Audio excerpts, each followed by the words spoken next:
di Roma pasal 11, Roma pasal 1.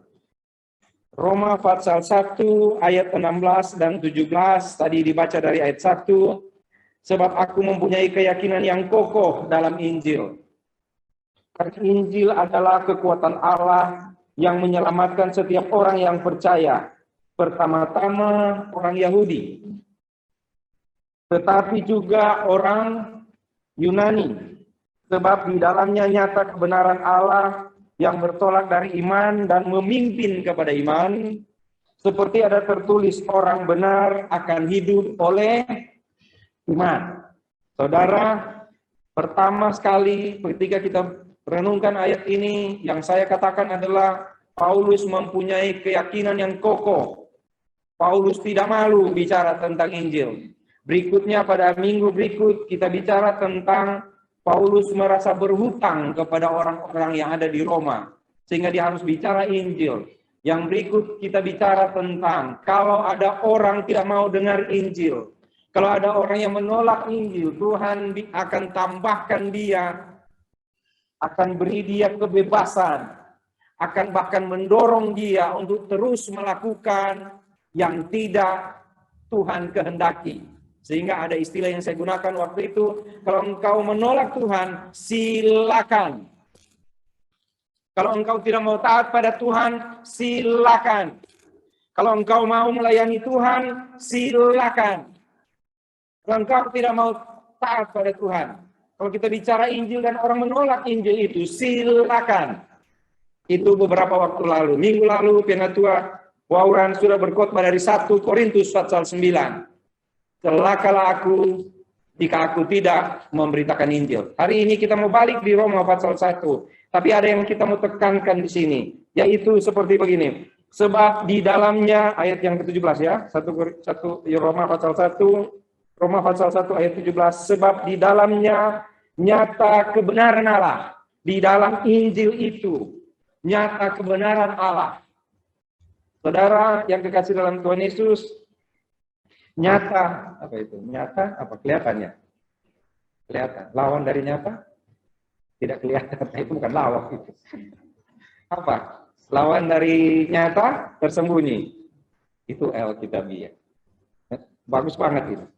Jadi gini, gimana? Sebab di dalamnya nyata kebenaran Allah. Oke? Sebab di dalam Injil itu nyata kebenaran Allah. Sebelumnya apa? Tersembunyi. Oh, saudara lihat ini, ayat 5 dari Roma pasal 1. Dengan perantaranya kami menerima kasih karunia dan jabatan rasul untuk menuntun semua bangsa supaya mereka percaya dan taat. Oke? Paulus bilang dia harus menuntun semua bangsa. Di ayat yang ke-16, saudara lihat, Injil kekuatan Allah menyelamatkan setiap orang percaya, pertama-tama orang Yahudi. Oke? Baru orang Yunani. Itu sebabnya dia bilang di ayat yang ke-17, sebab di dalamnya nyata. Injil itu nyata. Dan dia katakan itu kepada orang Roma. Di Roma itu ada orang-orang, ada jemaat-jemaat Yahudi, ada orang-orang percaya Yahudi, tetapi juga ada orang-orang bukan Yahudi yang percaya. Saudara boleh lihat di pasal 16. Di Roma pasal 16. Mungkin nanti lebih detail saya akan bicara di PA saja ya, nggak bisa di sini. Karena di sini mesti yang praktis. Roma pasal 16 ayat 4, mereka telah mempertaruhkan nyawanya untuk hidupku. Kepada mereka bukan aku saja yang berterima kasih, tapi juga semua jemaat bukan Yahudi. Lalu kalau saudara lihat di pasal 16 itu bagian di bawahnya lagi, di ayat terakhir, pasal ayat 25, dia bilang gini, bagi dia yang berkuasa menguatkan kamu menurut Injil yang kumasyurkan dan pemberitaan tentang Yesus Kristus sesuai dengan pernyataan rahasia yang didiamkan berabad-abad lamanya, tetapi yang sekarang telah dinyatakan. Itu tuh Injil. Dulu Injil itu disembunyikan. Itu kata Ibu Terli tadi. Lawan dari nyata, tersembunyi. Dulu Injil itu tersembunyi. Tidak dinyatakan kepada bangsa-bangsa lain. Dulu Injil itu hanya diketahui oleh orang Israel saja. Dulu Injil itu hanya untuk orang Israel. Kenapa? Mereka punya Taurat, mereka punya Allah, mereka punya Yesus, tapi mereka menolak dia. Mereka menolak dan akhirnya di dalam Yohanes pasal 1 ayat 12 yang sudah kita renungkan, tetapi semua orang yang menerimanya diberi kuasa menjadi anak-anak Allah. Di Kisah Rasul pasal 13 Paulus bilang, karena kamu menolak, kami beralih kepada bangsa-bangsa lain.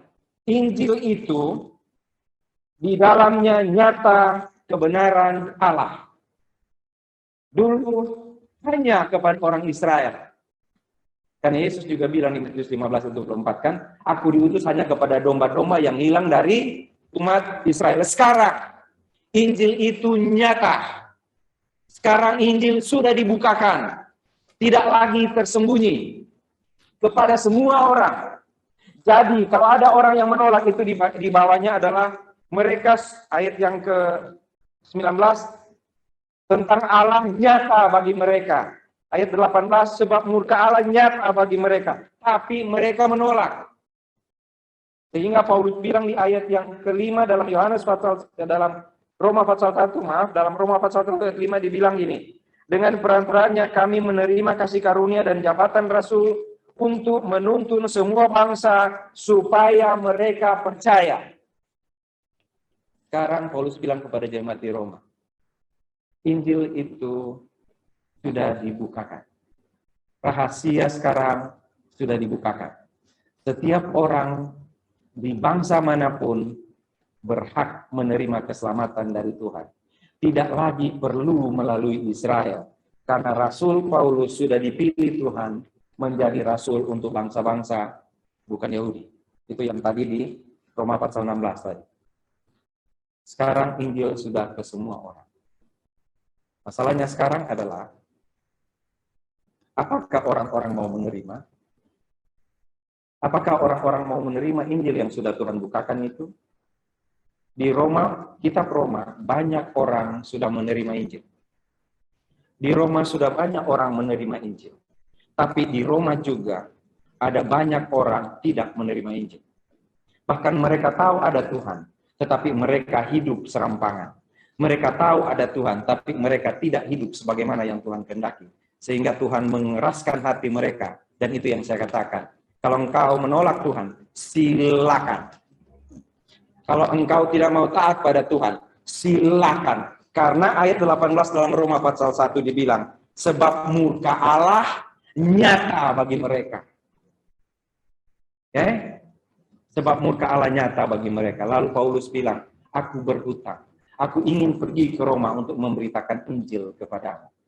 Saudara, sekarang Paulus bilang seperti ini. Aku ingin memberitakan Injil kepadamu di Roma. Kenapa? Karena di Roma ada orang-orang percaya, tapi memiliki pemahaman yang salah tentang firman Tuhan. Satu itu. Ada orang-orang percaya, tapi memiliki pemahaman yang salah tentang firman Tuhan. Tapi juga ada orang-orang percaya yang tulus. Nanti saudara boleh lihat di Roma pasal 16. Dan yang berikut, ada orang-orang yang tidak percaya. Jadi Paulus harus bertemu dengan tiga jenis ini. Orang-orang percaya yang tulus. Dan orang-orang percaya yang percaya, tapi salah memahami firman Tuhan. Dan orang-orang yang tidak percaya. Saudara lihat seluruh kitab Roma. Roma pasal 1 sampai 11 itu bicara tentang doktrin. Paulus mesti jelaskan, karena di Roma ada orang datang yang ajar begini. Kalau kamu percaya Tuhan Yesus, kamu mesti melakukan Taurat. Kamu harus lakukan Taurat, karena kamu percaya Tuhan Yesus. Paulus harus menulis surat, bukan seperti itu. Kenapa? Karena Injil sudah dibukakan bagi semua orang. Taurat itu hanya bagi Israel. Sekarang Injil sudah dibukakan bagi semua. Jadi dia mesti tulis surat kepada Roma. Bukan seperti itu. Saudara boleh lihat di Roma. Dibilang di Roma, kamu tidak di bawah hukum Taurat, tapi di bawah kasih karunia. Jadi di Roma diajarkan, orang-orang datang dan mengajar, kamu harus percaya Yesus dan lakukan Taurat. Paulus bilang tidak. Kamu tidak di bawah Taurat. Kenapa? Sudah dibukakan. Lalu di pasal 12 sampai 16, kalau kamu sudah punya tahu tentang kebenaran, sekarang praktekkanlah itu. Itu yang dia bilang tadi, aku menuntun orang percaya supaya taat. Sekarang sesudah kamu tahu, sesudah kamu punya pengetahuan, taatilah Tuhan. Di situ kuncinya. Itu yang penting, yaitu aku datang pada Roma, kepadamu di jemaat di Roma, aku datang untuk beritakan tentang Tuhan, ajarkan yang benar, dan tidak ada gunanya kalau aku datang beritakan Injil, ajar yang benar, tapi kamu tidak mau taat. Jadi harus taat. Saudara yang kasih dari Tuhan Yesus, Injil nyata itu adalah Injil, jadi begini. Sebab di dalamnya nyata kebenaran Allah. Yang nyata kebenaran Allah itu adalah cara Allah berkomunikasi dengan Tuhan. Cara Allah berkomunikasi dengan manusia. Cara Allah berhubungan dengan manusia itu Injil. Itu Injil yang dinyatakan. Bagaimana Allah berhubungan dengan manusia? Sebelum ada Paulus, sebelum ada Tuhan Yesus, Allah berhubungan dengan manusia melalui orang Israel. Setelah Yesus datang kepada orang Yahudi, kepada orang Israel, ditolak. Paulus sebelumnya dan murid-murid Tuhan beribadah, menyembah Tuhan, mengajar mereka orang-orang percaya untuk menyembah Tuhan sesuai dengan kitab Taurat. Tapi Tuhan memilih Paulus untuk berhubungan dengan bangsa-bangsa lain, bukan lewat Taurat, tapi dengan memimpin dari iman, memimpin kepada iman, dari percaya kepada percaya. Jadi kalau ditanya enakan mana, hidup di zaman Israel atau sekarang? Kita akan bilang kalau di Israel enak. Waktu mereka jalan makanya itu kan yang dikejar manusia. Waktu mereka jalan di padang gurun, mereka cuma jalan-jalan, nggak perlu kerja. Tadi Pak Riman nggak perlu berdoa itu. Tuhan berkatilah kerjaan setiap anggota jemaat. Dulu nggak berdoa begitu. Musa nggak berdoa begitu. Musa cuma sibuk urus masalah keluarga, masalah kelompok, masalah pribadi. Dia nggak pernah sibuk ngurus makanan.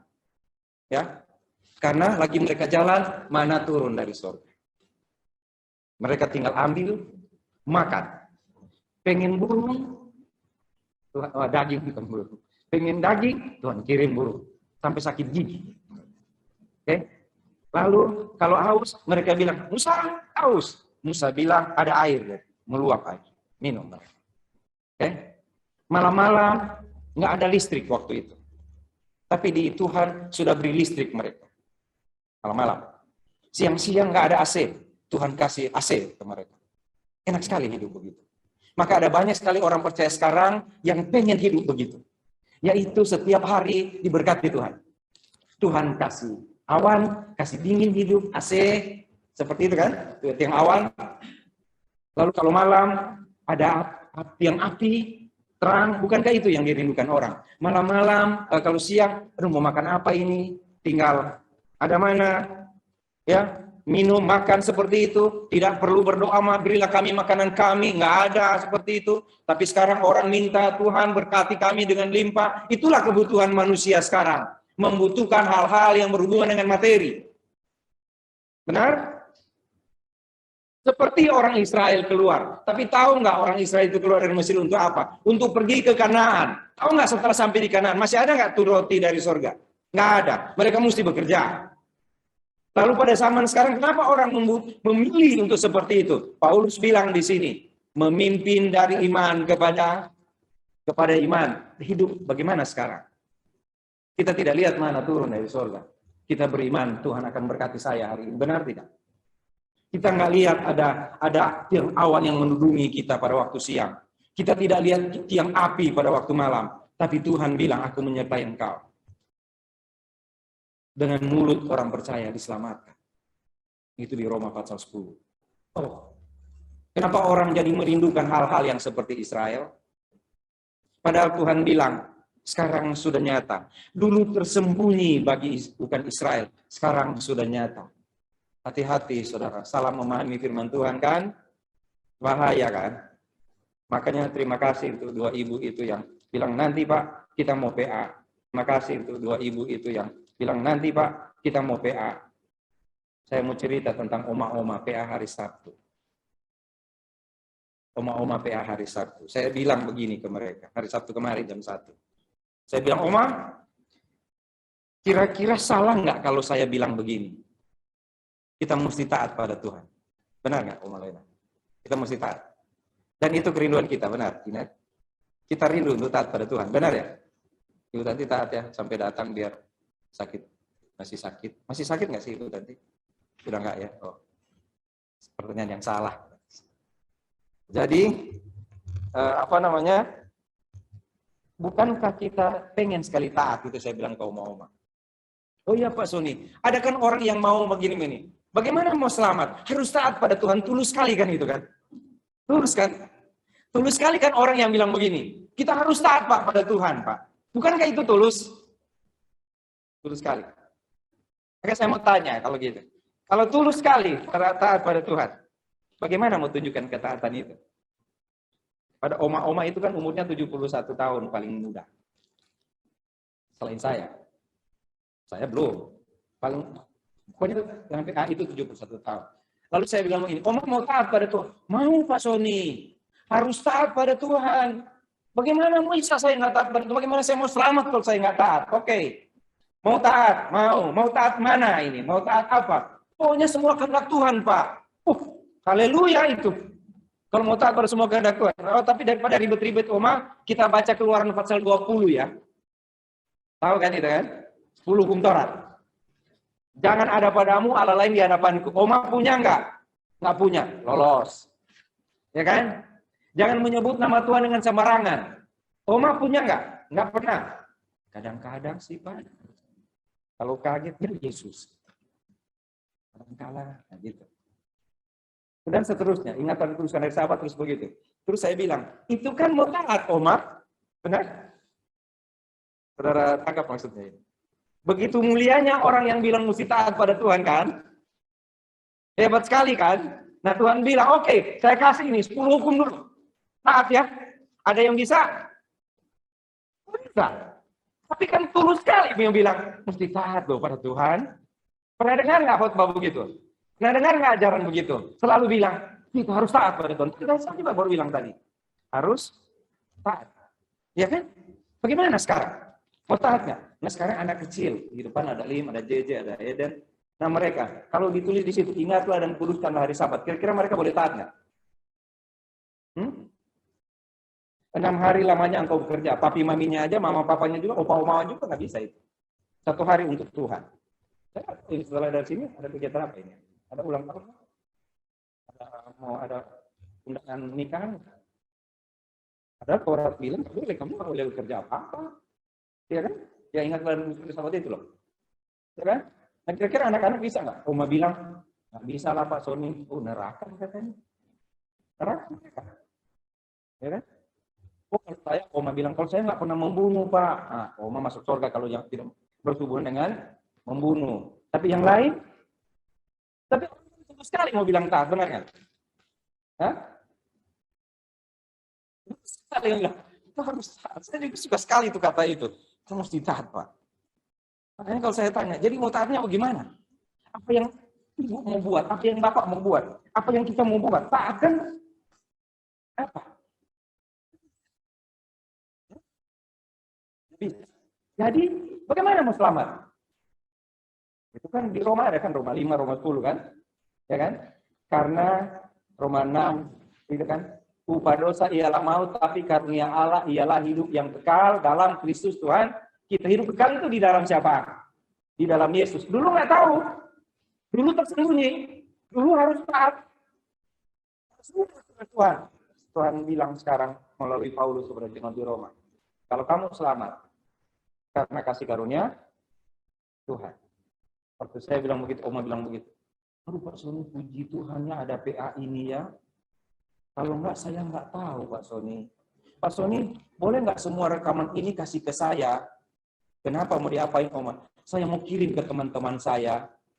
Supaya mereka jangan terlambat.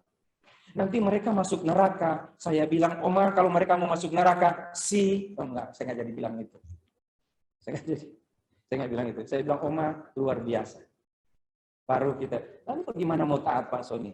Kita boleh taat kalau kita sudah ada di dalam Tuhan. Benar?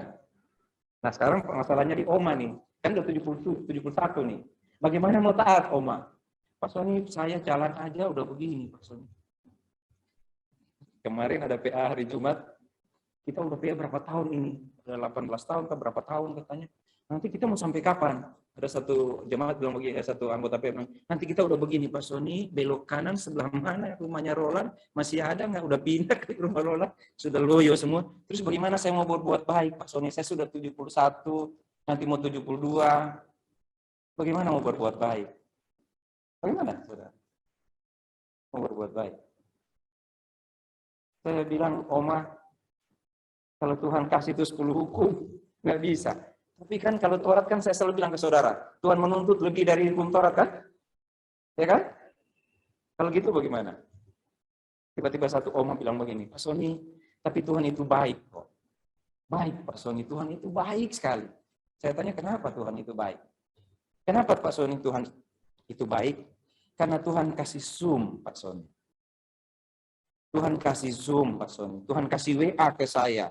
Jadi saya memang tidak bisa pergi kepada laman untuk menginjil. Tapi saya bisa menginjil lewat ini, Pak Sony. Makanya saya minta itu rekaman. Supaya saya bisa kirim ke teman-teman saya. Saya waktu dia bilang gitu, saya jadi diam. Oh iya ya. Tuhan punya cara membuat kita berbuat baik. Paling kurang bagi Oma itu. Bagi orang-orang tua. Dia bisa memberitakan Injil lewat Zoom. Benar? Karena Tuhan nggak mungkin tidak punya cara membuat kita taat pada Tuhan. Tapi kita sekarang kala rindu sekali taat pada Tuhan. Satu yang Tuhan minta, kamu mau taat pada saya? Maukah kamu percaya bahwa saya mengampuni segala dosa? Gitu kan? Sesudah itu, sesudah kamu percaya, maukah kamu taat pada saya? Ya Tuhan, saya akan beri penolong bagimu. Supaya engkau melakukan kehendak saya. Karena kalau engkau melakukan kehendak saya, pasti bukan kamu mampu melakukannya. Karena sama, waktu sebelum berdosa, sebelum menjadi orang percaya, masih dalam dosa. Semua orang tidak mampu melakukan perbuatan baik. Apakah sesudah dia percaya dia akan mampu melakukan perbuatan baik? Sama-sama tidak. Tetapi punya jaminan, yaitu Tuhan. Itu sebabnya Paulus bilang, aku mempunyai keyakinan yang kokoh. Keyakinan yang kokoh karena Tuhan memberi kesempatan. Tapi ada satu yang Oma bilang yang saya harap jemaat jangan tersinggung. Waktu mereka bilang begini, Pak Sony, aneh ya, nanti saya kirim di grup. Aneh ya, padahal kan sudah ada Zoom, tapi kenapa ada orang-orang malas ikut PA? Saya pikir kalau di GABSD nggak ada, semua aktif. Padahal kan Tuhan sudah kasih itu. Tapi kok malas ya? Saya, saudara, bukan saya yang ngomong loh ini. Oma loh yang ngomong. Nanti saya kasih ya rekamannya. Supaya saudara jangan hakim, person ini sindir-sindir. Saya nggak sindir. Saya cuma bilang sih. Nggak, saya nggak bilang lagi. Nggak, saya nggak perlu sindir kok. Iya kan? Tapi sudah ada loh Pak Son. Benar nggak itu kira-kira ibu-ibu? Saudara-saudara yang ada di sini. Benar nggak Oma bilang begitu? Yang takut bilang benar, pasti dia nggak pernah itu tuh. Oma bilang begitu loh. Saudara mau cari tahu nama omanya, tanya Ibu Ratna ya. Itu temannya Ibu Ratna. Tapi kasihan ya, sudah ada loh. Sudah dipermudah loh Pak Sony. Semua sudah dipermudah. Saya pikir, Oma. Iya ya, pantasan dia Oma. Yang dia lebih pintar. Saudara, bagaimana ya? Makanya saya mesti berterima kasih tadi saya bilang ke Sela. Terima kasih untuk kesiapan. Walaupun saya tahu dia akan gugup. Kalau saya mau tanya Ibu Tanti bagaimana? Ya kalau sekarang Ibu Tanti ya biasa Pak Sony. Lagu apa? Saya, kasih saya. Ibu Tanti begitu, ya kan? Tapi setelah datang Ibu Yosi, boleh nggak ke gereja? Kenapa? Mau latihan. Sudah di depan Pak Sony, masuk dong. Kenapa? Ini nadanya udah tepat belum? Padahal kalau waktu pertama Ibu Tanti lagu ini. Itu mah gampang. Bagaimana dengan Sela? Kasihan sekali ya. Ada orang yang dapat tugas untuk melayani, tapi nggak bisa ya. Padahal sudah dimudahkan. Ya. Itu Oma yang bilang loh. Oma, ini khotbahnya Oma ini, bukan khotbahnya saya. Benar loh saudara, ini Oma yang bilang. Saya bilang, si Oma ini pintar sekali. Nah, tadi saya kutip. Ya. Ini kan saya kutip Paulus. Nah, tadi baru saya kutip Oma. Jadi kalau hari Rabu ini udah pindah nih. Kaum pria bilang, oh agak susah ini hari Kamis, pindah hari Rabu. Nah kita mau lihat. Nggak apa-apa nanti Oma bilang kok. Padahal gampang kok maksudnya. Nah, ya. Jangan matiin saat ini, jangan matiin. Ada yang matiin ini enggak? Gara-gara saya bilang ini. Ya kan? Jangan. Ketawa aja nggak apa-apa. Orang ketawa nggak apa-apa biar. Orang kalau ketawa gini kan kelihatan. Saudara pernah lihat anjing terlalu marah begitu, giginya keluar, ekornya masuk. Nah itu udah gimana dia?